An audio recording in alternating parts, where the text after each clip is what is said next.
Bonjour à tous. Bonjour à tous, je suis très heureuse de vous retrouver sur ma chaîne Cook Like a Champ. Aujourd'hui, je vous propose une recette à base de crottins de chèvre, poire pochée puis rôti et noix de pécan. C'est parti, on regarde les ingrédients et on fait la recette. Pour cette recette, il nous faudra 2 poires, un citron jaune, ici il vient de Nice, du sucre canne blond, un crottin de chèvre un peu crémeux, quelques gousses de vanille, un peu de thym, des fèves de tonka, un petit mélange de poivre gris, poivre noir et baie rose, de la noix de pécan, des pousses de chiso, un petit peu d'huile d'olive, du sel, du poivre. Et maintenant c'est parti, on a tout ce qu'il faut, on fait la recette. Prenons notre citron et on râpe le zeste. Une fois que vous avez bien râpé votre zeste de citron, vous le réservez au frais. Vous prenez vos 2 poires, vous les épluchez et vous allez couper votre citron en 2 afin de citronner vos poires pour qu'elles ne s'oxydent pas. Vous avez enlevé le pédoncule de votre poire et maintenant vous allez la citronner. Donc on citronne bien sa poire. Comme ça, elle ne changera pas de couleur. Je fais l'autre et on continuera la recette. Vos 2 poires sont épluchées et citronnées, maintenant on les poche. Dans une casserole, vous y mettez donc de l'eau, votre brin de thym, votre sucre blond de canne, quelques gousses de vanille, vos baies mélangées avec votre poivre gris, poivre noir, et ensuite vous prenez vos fèves de tonka comme ceci et vous les râpez à l'intérieur. Pas à l'intérieur bien évidemment, vous les râpez afin que la fève de tonka puisse venir dans votre sirop. Voilà. Maintenant, vous y mettez vos poires et on va les laisser pocher tranquillement. Voilà, vous y avez mis vos poires et même si vous voulez, vous pouvez mettre la partie du citron qui vous a servi pour les citronner à l'intérieur. Comme ça, c'est parfait et on laisse pocher nos poires. Voilà, les poires sont en train de cuire, tout va bien. On attend et on continuera alors. Voilà, ça fait 10-12 minutes que nos poires sont en train de pocher. On prend un petit couteau, on vérifie la cuisson, c'est parfait. Ne les laissez pas pocher trop longtemps parce que je ne voudrais pas qu'elles soient trop cuites. Là, c'est parfait, vous les égouttez et on va maintenant les rôtir ou les passer à la poêle en tout cas. Voilà, nos poires sont égouttées. Maintenant, je vais les couper en quartiers, enlever l'intérieur et ensuite les passer à la poêle. Si vous avez une cuillère à pomme parisienne, vous en enlevez le centre comme ceci, c'est plus facile. À partir de maintenant, je vais quand même les couper en quartiers pour faire ma recette, mais vous pouvez bien sûr laisser libre cours à votre imagination. Vous les laissez refroidir, un petit peu de crème chantilly, quelques framboises, pouf, ça vous fait un dessert magique. Une autre fois, vous faites une petite réduction de crème de cassis avec un tout petit peu de vin rouge ou même uniquement de crème de cassis et du sirop de votre pochage. Vous laissez réduire, vous les nappez et vous rajoutez une boule de glace cassis. Et hop, un deuxième dessert. Ou alors, vous mettez plus de poivre, du sel, vous les poêlez et vous faites ça avec un petit mignon de veau ou même avec un petit tartare de bœuf. Mais nous, on continue ma recette. Dans la petite poêle, une cuillère à soupe d'huile d'olive, environ une cuillère à soupe aussi de sucre de canne blond. On attend un petit peu que ça chauffe et on va y faire rôtir ou poêler nos poires. C'est parti.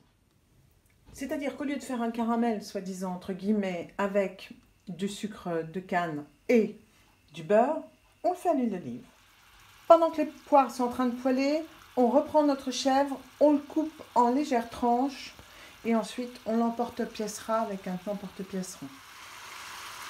Pour couper les tranches de votre chèvre plus facilement, vous pouvez chauffer votre lame. Mais comme je vous donne un petit conseil, vous avez votre sirop, vous pouvez mettre votre lame dans le sirop parce qu'il est encore chaud. Comme ça donnera déjà un petit goût aux chèvres et ça vous permettra de couper plus facilement.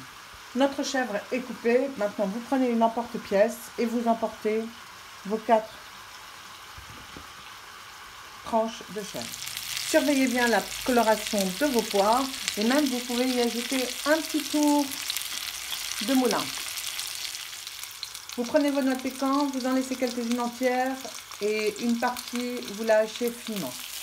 Avec un peu de patience, on arrive à avoir des poires d'une couleur absolument splendide. On les retire de cette poêle et on déglace la poêle avec l'autre pochage des poires. Voilà nos jolies poires. Et dans la poêle où on a effectué cette cuisson de poires, on va y rajouter notre jus. Comme ceci. Et nos noix de pécan qui ont été hachées. comme cela, et on va laisser réduire. Pendant que notre jus réduit, on prend nos chèvres, un petit pinceau et vite on fait une petite peinture à l'huile d'olive sur nos chèvres.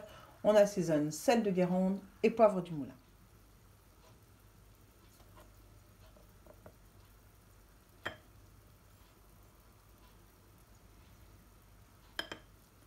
Un petit peu de sel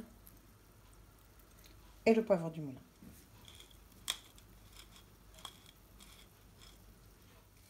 En attendant que le jus réduise, on commence à dresser notre assiette, on prend nos quartiers de poire et on les installe sur l'assiette.